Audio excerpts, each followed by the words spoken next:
There are certain dynamics that I think we need to be mindful of because they are very consistent, because society and culture moves very slowly, even though technology moves fast. So the first, which I think Anna's already, set up a lovely example of, which is that, these technologies are adopted because they give incredible benefits to people.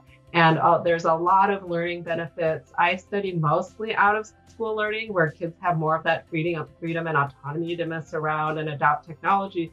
But even our own lived experience as users of social media, games, AI now, I don't think we need to belabor the point that kids are benefiting, whether it's through social connection, keeping in touch with friends and family, going on to YouTube to figure out how to fold an origami crane or how to cook something. I think our lived experience speaks to the fact that these benefits exist from a learning and development perspective.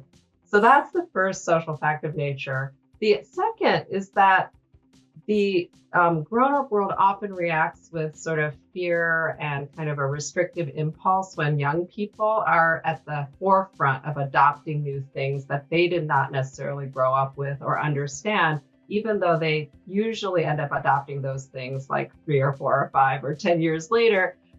And technology becomes an intergenerational wedge issue between young people and grown-ups when grown-ups are put in this position of, their primary role is policing and limiting use and logging screen time hours and all of these things that we're often told makes us good parents or teachers if we limit access, rather than, I think what we've seen from Anne's case, joint engagement, mentorship, learning together, trust building, all of these things that could bring young people and adults together around technology. And that's not to blame grown-ups.